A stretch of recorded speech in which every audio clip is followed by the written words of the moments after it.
विश्वेश्वराय नरकार्णवतारणाय कर्णामृताय शशिशेखरधारणाय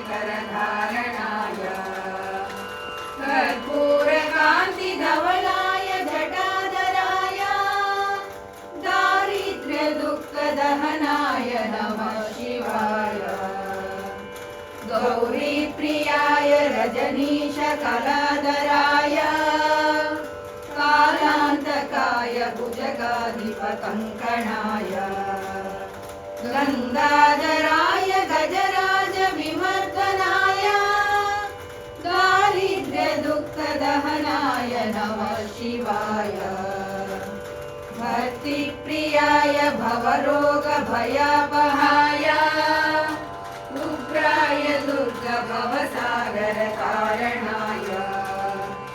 ज्योतिर्मयाय गुणनामसुहृत्यकाय दारिद्र्यदुःखदहनाय नमः शिवाय चर्माम्बराय शवभस्मविलेपनाय भालेक्षणाय मणिकुण्डलमण्डिताय मञ्जीरपादयुगलाय जटाधराय दारिद्र्यदुःखदहनाय नमः शिवाय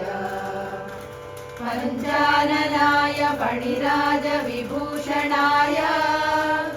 हेमांशुकाय भुवनत्रयमण्डिताय आनन्दभूमिवरदाय तमोमयाय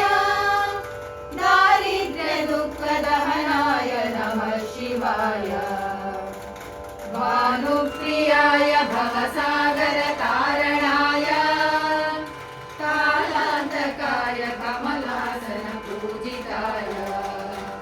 नेत्रत्रयाय शुभलक्षणलक्षिताय दारिद्र्यदुःखदहनाय नमः शिवाय रामप्रियाय रघुनाथवरप्रदाय नागप्रियाय नरकार्णवतारणाय पुण्येषु पुण्यभरिताय सुराजिताय दारिद्र्यदुःखदहनाय नमः शिवाय मुक्तेश्वराय फलदाय गणेश्वराय गीतप्रियाय वृषभेश्वर वाहनाय मातङ्गचर्मवसनाय महेश्वराय दारिद्र्यदुःखदहनाय नमः शिवाय वसिष्ठेन कृतं स्तोत्रं सर्वरोगनिवारणम्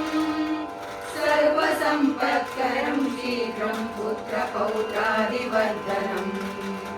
त्रिसन्ध्यम्य पठे नित्यं स हि स्वर्गमवाप्नुयात् त्रिसन्ध्यम्य पठे नित्यं स हि स्वर्गमवाप्नुयात्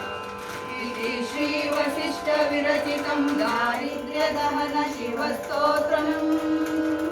सम्पूर्णम्।